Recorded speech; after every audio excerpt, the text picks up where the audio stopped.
to do handstands and mountain climbing with the same ease that he manages to do his negotiations and draftings for clients. Please welcome our guest this evening, Sudipta Routh, partner in Law. Hi, Sudipta. Thank you for joining us. Hi, greetings. Hi. Thanks for being here. My pleasure. Hi, Vikas. Hi, Tanisha. Over to you, gentlemen, and I will be back for the second half. Okay, super.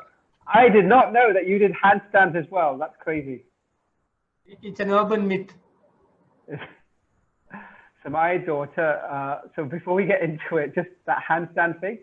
So I've been doing yoga for a while, and my daughter non-stop is doing cartwheels and handstands throughout the house. And even after like a year and a half of yoga, I can get nowhere near doing a handstand. So she's always taking the mick out of me about how great her handstands are and how useless I am at them. So welcome to Unsuited, Sudipta. It's great to have you on board. I'm not sure if you've seen many of the other episodes, but really what we focus on here is, sounds a bit crass, but humanizing lawyers, right? And really bringing out different facets of the personality beyond the law and beyond the technical, gifts that lawyers have. So that's our job with you today, in terms of really delving into some of your kind of personal thoughts and evolution, as a career as a lawyer. So I want to go back to when you were a kid, and you were a student. You were a science student and an outstanding athlete. So basically, what happened? How did you end up in law? Well, completely by fluke, I would say, because it's built upon a series of unfortunate events and failures. I did start off as a sportsman, and it was definitely something I wanted to do professionally. I was a sprinter, so athletics in India during my age, which is BCE, at that stage, it wasn't something you could even hope to build a career on. You did it mostly as a pastime, but I did it seriously. So the time when I wasn't selected for the nationals, at that stage, there was a hard decision to make. What do you do next? So I did it for 6 years of my life in a program with NIS, which is the Netaji Institute of Sports. That's what it was called then. Later, SAI took over, and NIS, I think, became part of SAI, and it was sort of a subset. So you had two NISs. You had one in Bangalore, where I was born and brought up. The other one, I think, was in Chandigarh, if I'm not mistaken. So once that happened, then I started focusing more on the academic side of it.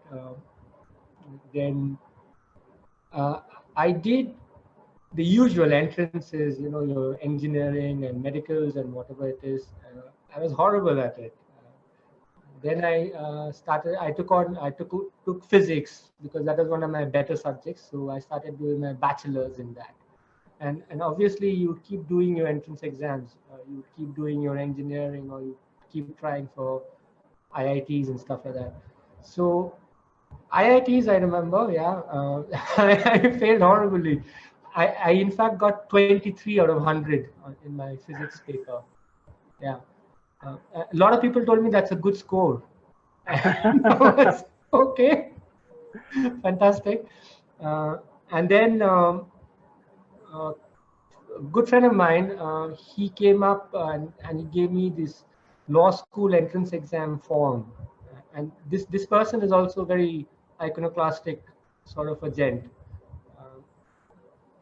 As in, I remember that he was in the top 10. He was a 6th rank holder in his state board or something. Wow. Like that. Yeah, and this guy, when I asked him, like you do, I'll take you back to your childhood. What is it that you would do differently? So he says to me, I'd slap myself hard, really hard. So that's what he said. And we did our exams, and we got through. I mean, it was quite crazy because those days we were all focused on exam strategies or entrance exam strategies. We would know how to do papers fairly quickly, especially if it was the engineering CET type of things. We knew problem types and stuff like that. So the law school exam, I think we had a few question papers. That's about it. So we went in, and the idea was to do it quickly because we wanted to catch up for a beer. We just reached drinking age, and the pitcher in Bangalore at that time was 24 rupees per pitcher or something like that. So I think that was a plan. I'm not too sure. So this gent comes out 45 minutes before the exam, and he's just hanging out for me to come out. And when we went into the exam, we saw this huge crowd of people. They were swatting constitutions. I don't know why they were doing that. And this Manorama booklets and general knowledge and whatever stuff. And I came out half an hour early, and we were saying like, it's not working for us. So later he called me and he said, say, what are you doing about this? Are you going to do it? So I said, I didn't get in. So he said, well, you know what? I came in 6th and he came in 6th in the entrance. I came in 13th. I was shocked. Wow. That must be crazy, but yeah, that's what happened. So that's how we got into law. And also I remember the first exam we were doing. So this guy, he's doing torts, and he's attacked the paper as you would attack entrance exams, and he wrote yes no answers. He got 6. And it was quite hilarious, the way we adjusted to law school. I never really adjusted to law school. I used to flunk enormous number of papers and then do repeats. And that time there was a legend that each brick in that repeat examination hall is built from my contributions, because repeats, you have to pay a fee and stuff like that. So if you ask me, I have pedigreed heritage, and I was well suited to law, and I had this burning ambition to do law, and law has meant everything. I had this single-minded focus. No. And then with regards to the when you said you were going for like national trials as an athlete, what was the sport that what were the sports that you were kind of hoping to make it in?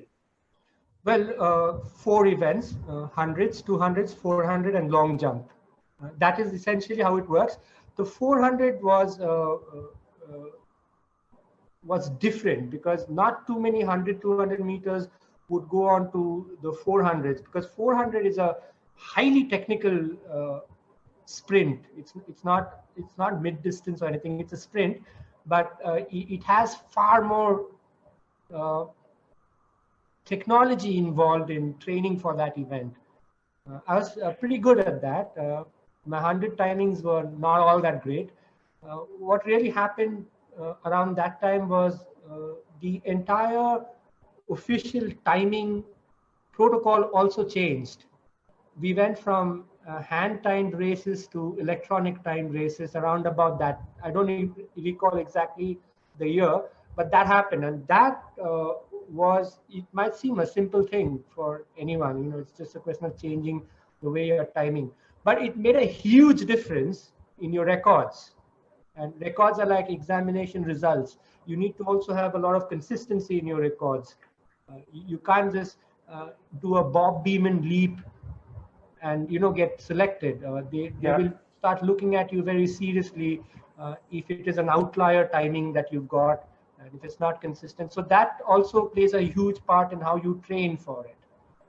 And then we started learning that even in hundreds on electronic timing, there's a way to start that race. You are no longer waiting for the gun. So what you do now is you take a chance, basically. When they go set, you say to yourself, 1001, 1002, 1003, I will just break the block. You run a chance of getting yourself disqualified, but it's worth it. So, all those issues in those days. So the day of the national selections, I don't know what happened. I seriously don't know. I just failed in everything, and I refused to run the 400s after that. I disqualified on long jump on all 6 attempts. I wasn't getting my rhythm after losing the 100s. It's a psychology thing as well. And in India, they don't actually plan your events too well. For instance, just after we finished the semi-finals on hundreds, we had to run the 200s first heat in 40 minutes time. So, wow, how do you do that? Yeah. Yeah. So there's no recovery phase at all then.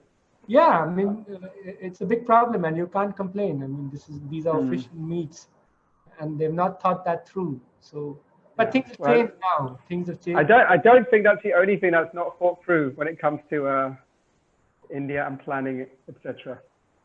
When it's officialdom and planning. Yeah, true. But that's a separate point. But anyway, so you're so the loss to kind of sports meant that you broke into a career in law. So what was it like moving into NLS and law school, and what were those kind of 5 years like? Especially you were saying you kept repeating a lot, and it's we obviously in the last 2 episodes we've had Mamta from Diageo who spent 5 years at NLS, and then we had Sudipta before that, who's now vice chancellor. We know it's kind of a very kind of elitist law school now. What were those 5 years like for you?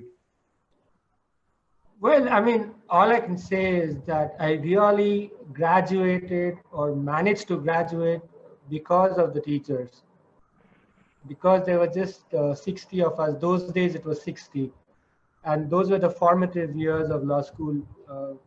The profs still know my roll number. Forget knowing me, they know my roll number.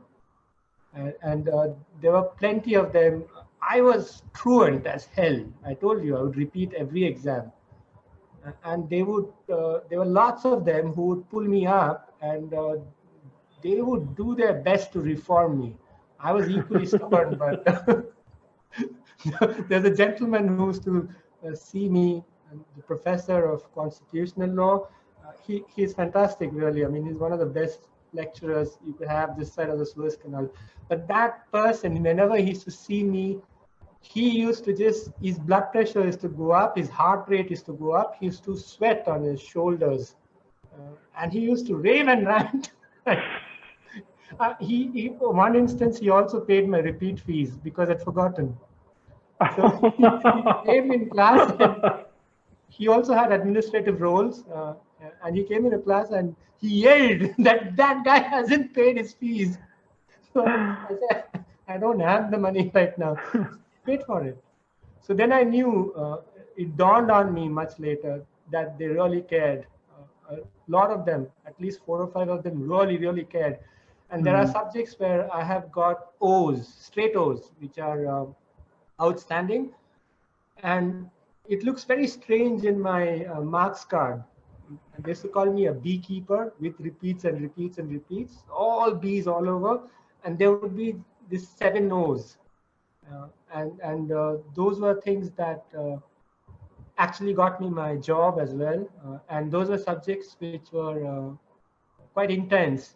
And it was the teacher or the professor or the entire faculty for that who would make it that way, who would get you there, and suddenly something you want to go and crack it open. So I think it's that environment.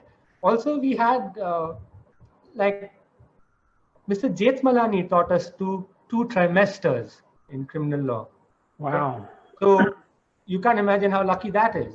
And we had the Chief Justice. As soon as he retired, Mr. Venkat, when he retired, he came and taught us constitutional law. We had a whole bunch of other legal luminaries who would come there and teach us and lecture to us. Of course, a lot of it just washed past me, but some of it stuck, I guess. Yeah. So, yeah, I would simply hand it out to them. Even when I go back to law school now, I used to go back quite regularly because I used to hire from NLS. I mean, the moment I went back, they would know me immediately. And it would be like, oh my God, not you. It's the repeat offender. Sorry? The repeat offender. You know what? Because I'm just going to try and do something to my laptop. I guess either that or I'm hard of hearing. Just hang on a minute.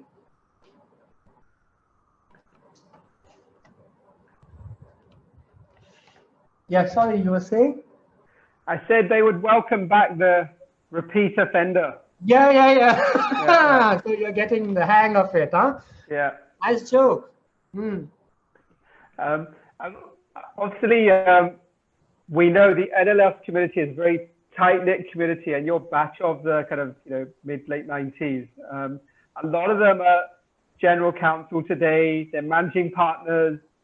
It'd be good to hear some of the stories of your batchmates from that time, including some of the ones that have completely surprised you and probably made a better job of what you might have expected. Well, firstly, I think you guys got it wrong. Yeah, you guys, my class has 2 high court judges. I don't know, I've lost count of the senior counsels. I don't know how many, 6 or 7 firms at least, managing partners of top tier firms. Uh, a Rhodes Scholar, who is an internationally acclaimed educationalist, professor in Oxford, um, at least 6 general counsels of not of bellwether companies, right? And you pick me. Shame No, on you. we've had two of them. We had Sudhir 2 weeks ago. We had Mamta last week from Diageo. You didn't get them, so you probably got hold of me. And wow, look who you caught. Look what the cat brought home. But yeah, embarrassing moments, and I thought people who won't make it at all. To be very truthful, I think that would be me. And in my class, no one actually got a memo. A memo is when your parents got called by the director of law school, and I am the only one who's got a memo.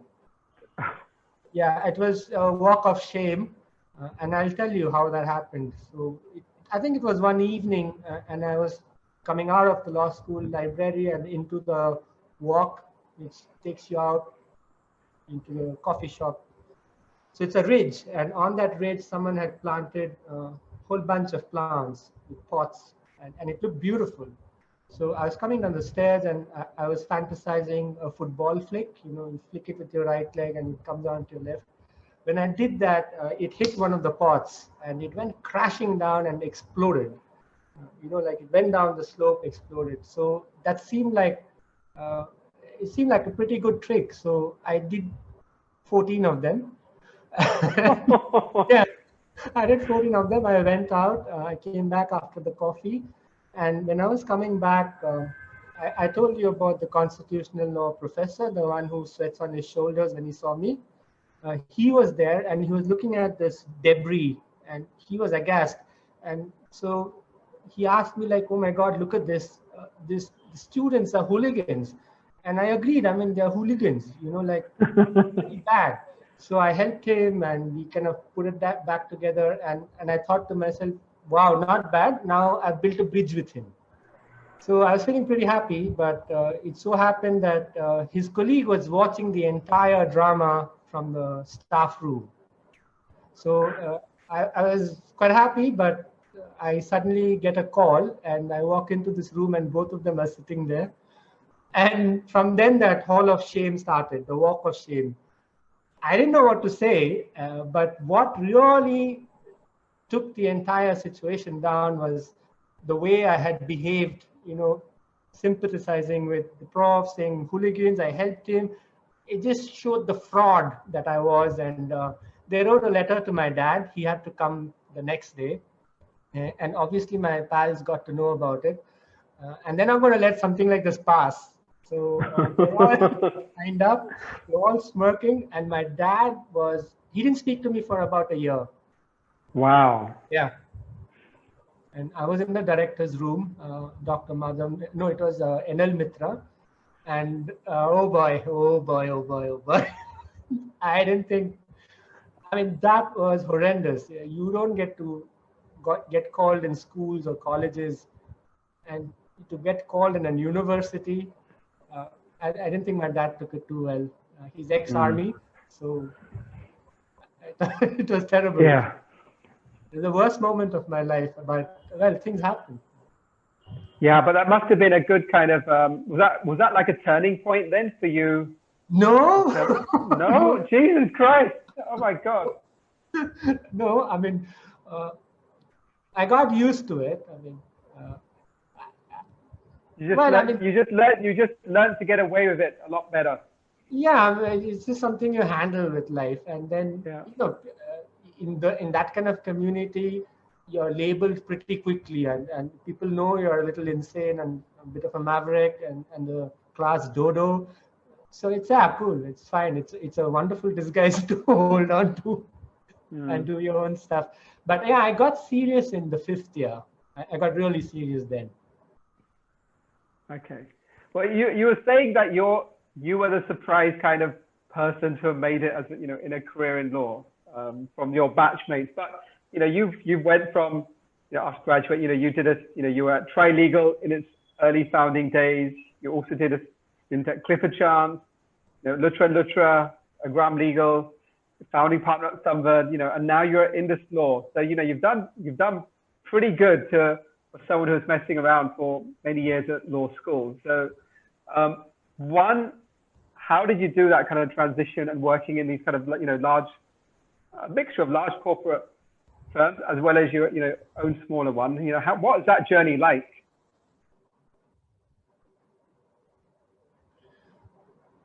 A lot of the times, I would just play it by the ear, and I would reinvent or invent myself, and perhaps this is a career I'm suited for. This is one way of doing law as well, where your practice is very consigliere type of a practice. Mine started from very early years when I was in-house. In fact, I didn't tell you, I was in-house for about 4.5, 5 years. I was in-house, yeah. I was in-house with an English company, English multinational, in fact. It's called Imperial Chemicals Industries. And so, wow. Yeah, and they were my first clients as well when I moved into Trilegal. They with me. So I guess, that's how it works. And that's how you go along, keep doing things without really a plan. And you don't actually map your future or any of that. And when you look back, should I have been a physicist? Perhaps. I love the subject. Even today, I would know that subject really well. Should I have been a sportsman? I still am in some manner of speaking. And it stood me by. Were there achievements in those fields which were far better than or more promising, which I could have achieved?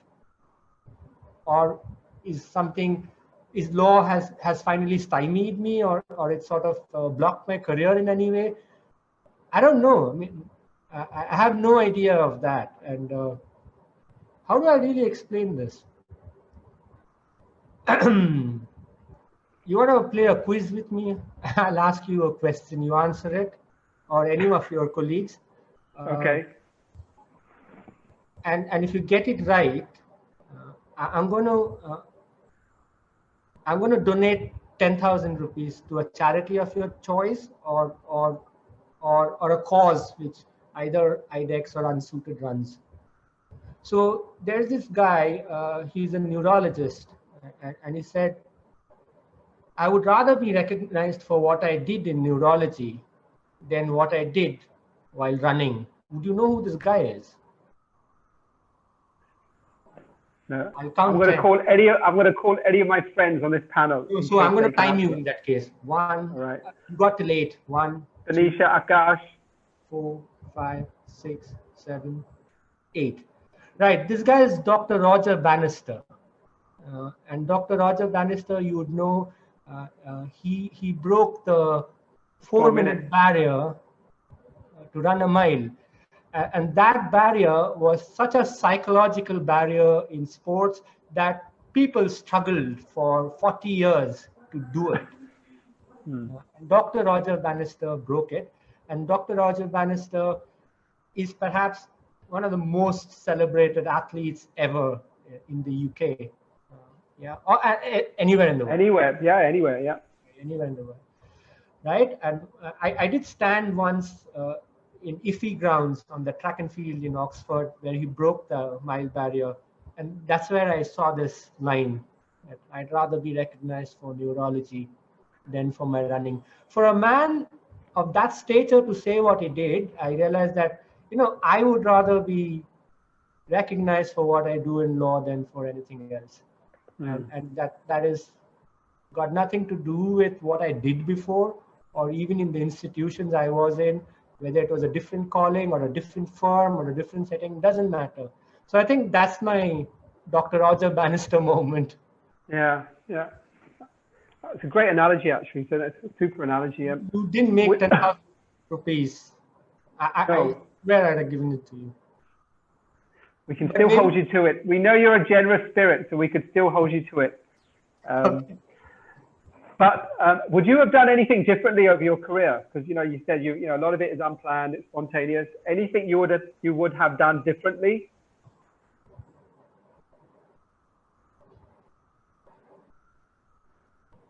See, again, one of the dominant thoughts in physics is how you determine reality, and I'm not going to bore you to death with all of this, but there is a lot of talk about multiverse, parallel universes, and these are mathematical models, right? So during my times, the dominant mathematical model was basically waveforms when you're thinking of events and scenarios. That you and I having this conversation, there are innumerous, countless even, because countless Routh, Sudipta, whatever.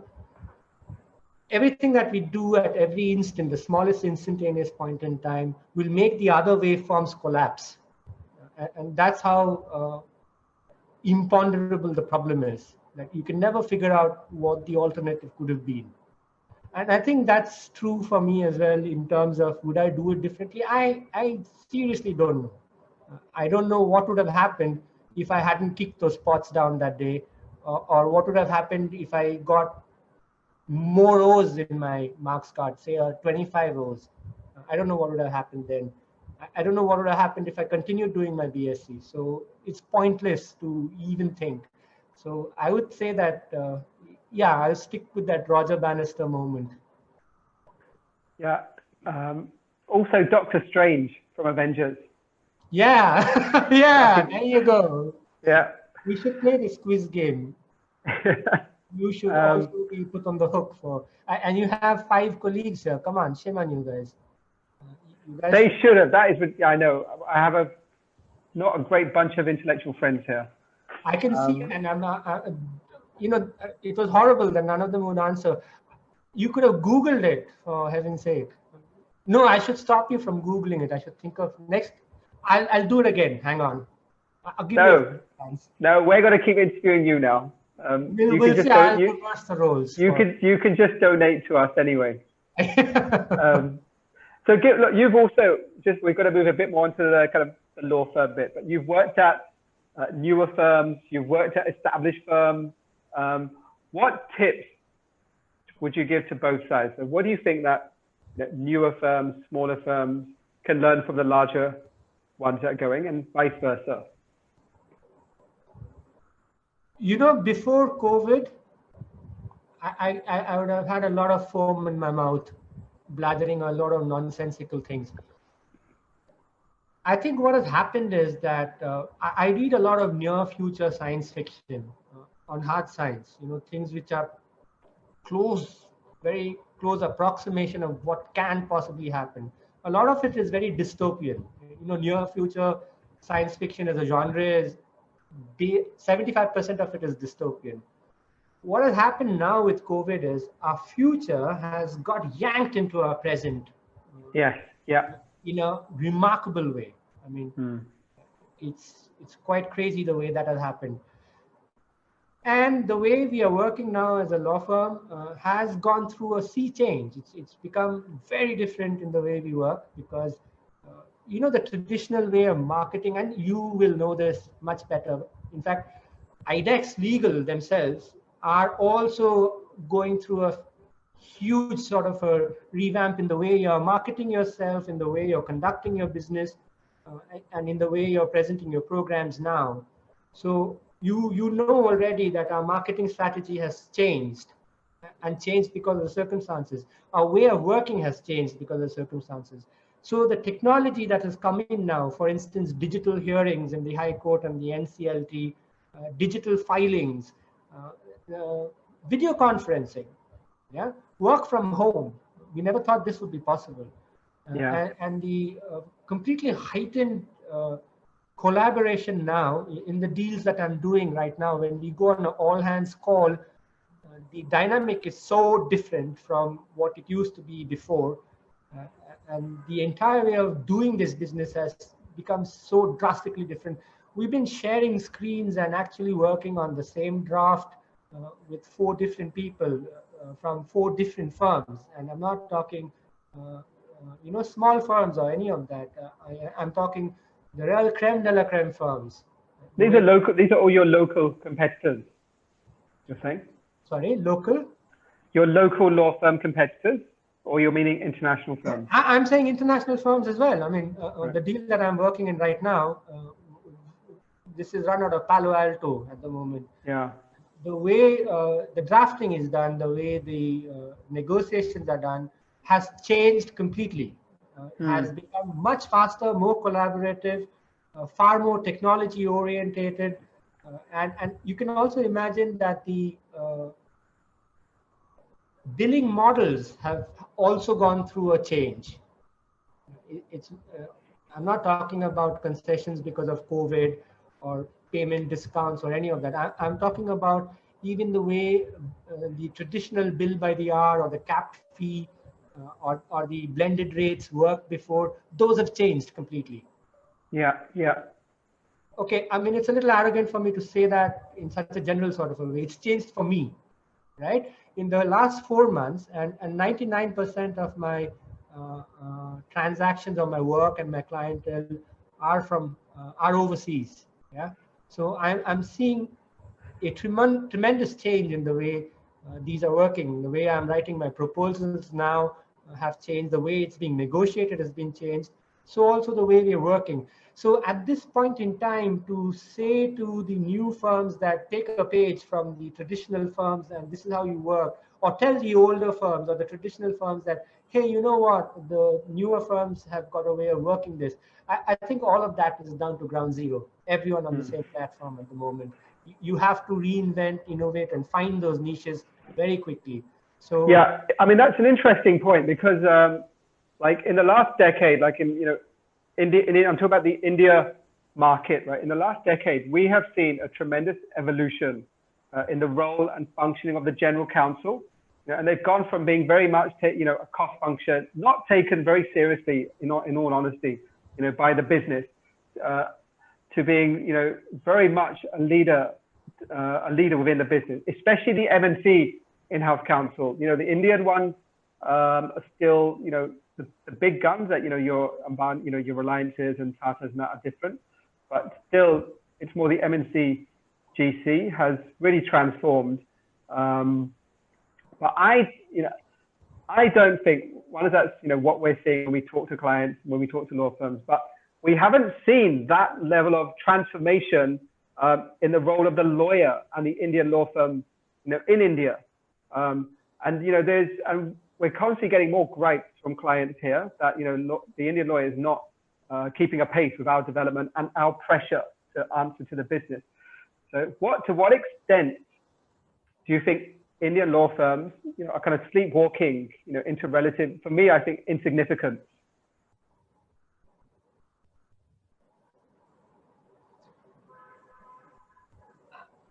I'm not sure sleepwalking is the right term, because well, a lot of them have their heads in the sand. I know that. They're not responding fast enough.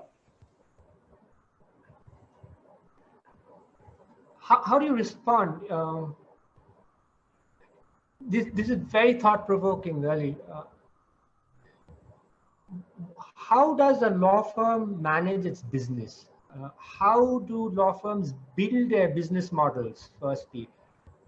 At a very rudimentary level, say a law firm, let's talk about the managing committee of the law firm sitting down for their annual review, or the COVID scenario that's brought them into this. And then they're discussing business, right? What's the first thing that you do when you discuss business? You try and figure out where your revenues are going to come from, right? And then you try to figure out whether you can manage your working capital. Now, the thing with law firms is, and it's a fantastic disadvantage that law firms suffer from, it's mind-boggling actually, and sometimes you ask the question, how do they actually survive then? No bank or financial institution is going to give you a traditional working capital loan in India. At best, you might look at overdraft facilities, right? So what does a law firm do in a situation like this? Do they go out and just sack all their employees because the working capital has become a big issue? Because and how do you set those targets? This year we will do 100 crores. How? Okay, I will do 10 M&A deals. Will you really? I mean, your clients are so sympathetic to you that they say, oh, Sudipta, your target is 10 crores. Let's do 3 M&As today. I'm not sure that happens, right? And I don't know how law firms can predict that. And I don't know how law firms can actually target that sort of a revenue. Or how do you get to that revenue? I'm going to do so many more marketing events. Will it translate into revenue directly? We're not selling products, and we're selling very niche services. It's not even like IT services where it depends on contracts, which you get long-term contracts with clients. So it's very different. So how does a law firm actually handle that? And that's what I'm saying. When you say sleepwalking, look at what the law firm is facing. Look at what the managing committee needs to decide on. Complete imponderables. You don't know. You never knew in a good year. You don't know now. And how do you solve problems in a law firm? Let's play another game. Here's 10,000 rupees on it. Okay, you see coronavirus, right? It causes pulmonary edema. Your lungs fill up. Both your lungs fill up with fluid, right? Let's just say hypothetically that in 14 days' time, your lungs will fill up and you'll need a ventilator and you're on deathbed, right? And let's say WHO has sort of figured out that this is doubling every day. So if your lung has 1 drop on the first day, on the second day, that 1 drop becomes 2, the third day, 2 becomes 4, on the fourth day, 4 becomes 8, right? So on 14 days, it's full. And I'll give you 5 seconds to answer this. When is it half full? 1001, 1002, 1003, 1004. Mr. Akash. Come on, give us an answer quickly. There are 5 of you. Just say any answer. Which day is it half full? 13. 80% get it wrong. 80% get it wrong. That's the enormity of the problem. Everyone says 7 days.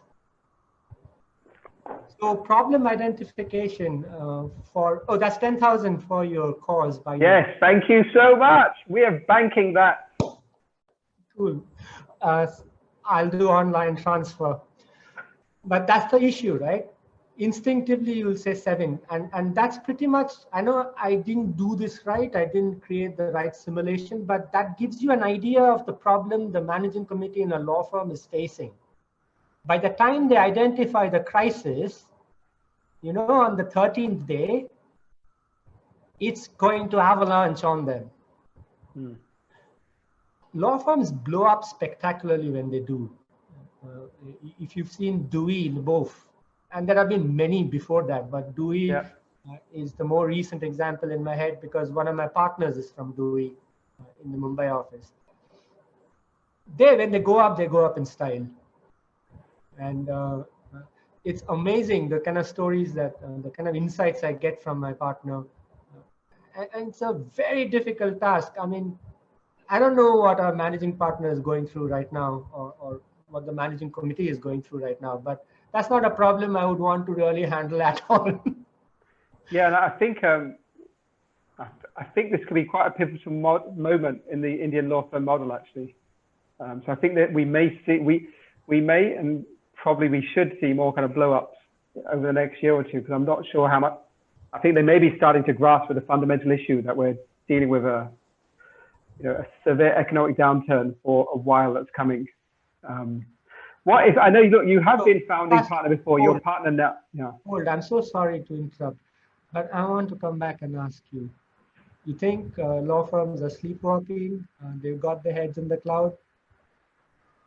Maybe not now. I think there has been a phase in the last few years where many of them, and this is based on feedback from clients especially, and then when we've interacted with law firms, a lot of them seem to have their kind of head stuck in the sand and not willing to accept it's a much more difficult task being a partner and running a law firm today, and they haven't kept up pace with the evolution of on the client side.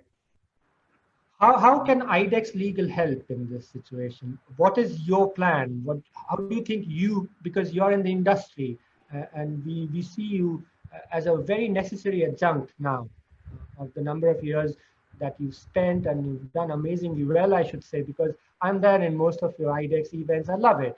And you have a whole entourage of firms. What are you doing? What are your initiatives which would help a managing committee or a managing partner to sail through this storm and find a safe harbor?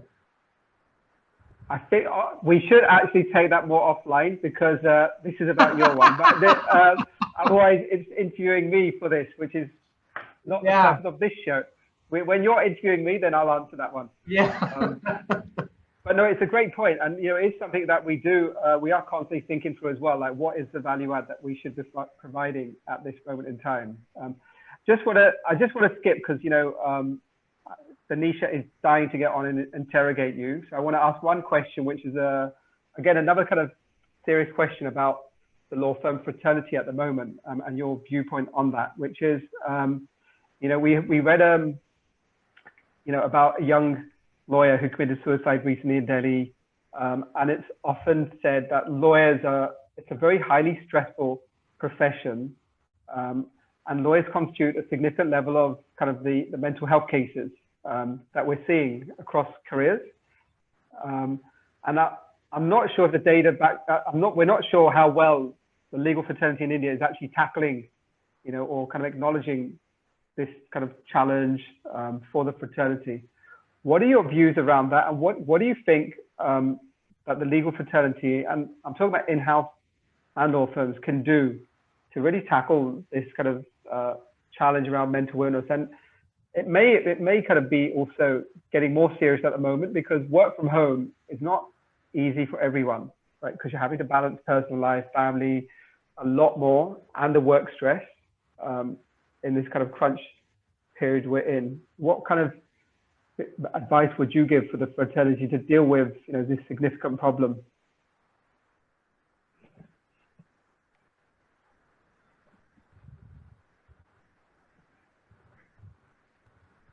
So I know I'm not supposed to plug my firm, and this is not a platform where I talk about my firm or any of that. But here's something I want to say about Indus Law. On March 24th, when the lockdown was announced, on March 31st, the first thing Indus Law did was declare bonus and pay it out immediately. Yeah. Within a week after that, they got a very eminent psychologist, possibly of international renown, to talk about stress and how to handle the situation right now. How do you go about caring for mental health? And mental health has got enormous, you just said it yourself, there's housework, there's a whole bunch of things. It could be even spiritual distress. It could be your relationships. A lot of relationships have gone south because of the work from home scenario. What can the firm do? Can the firm actually understand every element of stress in a lawyer's life? Is it fair to expect the firm to understand that? Is this an HR problem? And I think here is what Indus Law did, what they did immediately. First, stress is many layers of an onion. So they peeled the first one off first, got rid of the financial uncertainty, the loss of job apprehension, the where is my bonus for all the hard work I did. They got rid of that first, like that, pat, first thing, right? Then they got the psychologist on, and it was a wonderful session. And he was very useful in identifying things that we didn't know existed.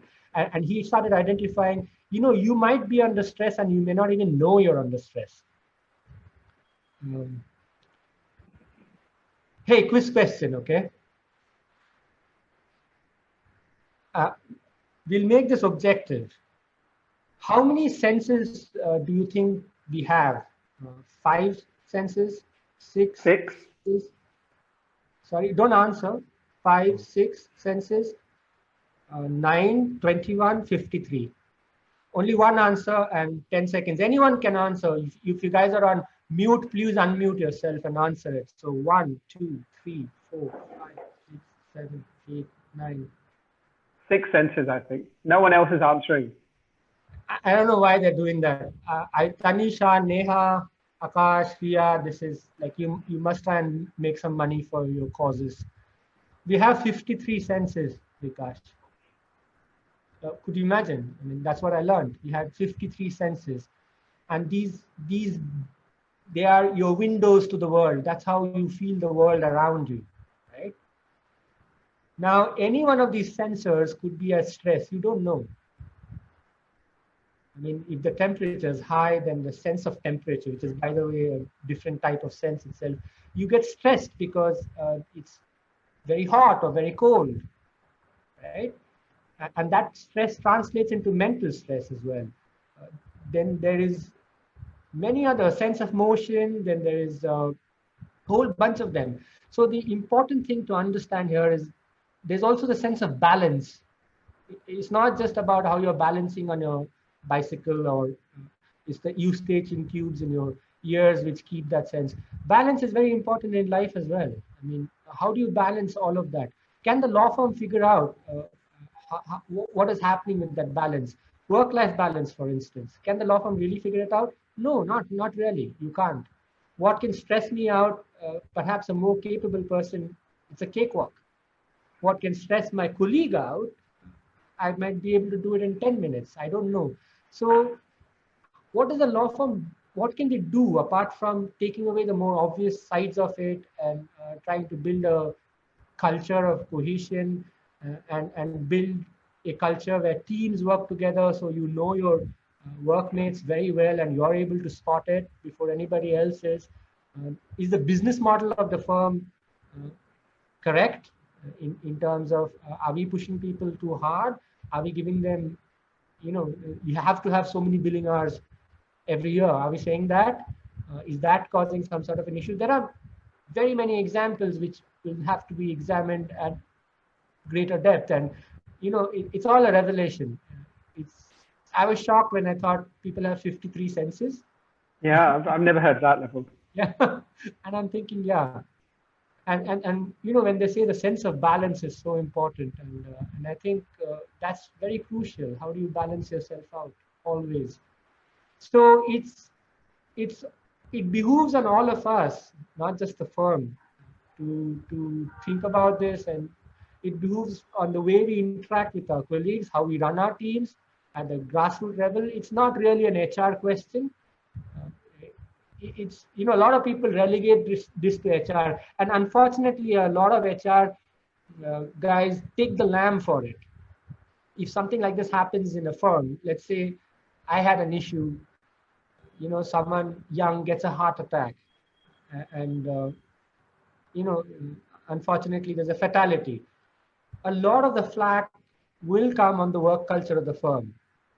Now, same with mental health. Before it had to be a heart attack, but I think the understanding has now expanded that just because mental health is not so spectacular or not so, until someone commits suicide or something, it's not so visible. It doesn't mean that it's not as big an issue as a heart attack in the office. So I'm glad that realization has come into the industry, and again, what the law firm response should be and how we should go about it. it's again very layered. It's to each one of us as well. Even at the associate level, when folks have stress, they should be educated enough to know that, listen, nothing is so important. Your deadline is not so important. You don't have to finish the due diligence at 12 o'clock if you feel the first signs of it. You must understand that people will hide behind it and take advantage of it. So be it. Your systems should be strong enough to deal with that.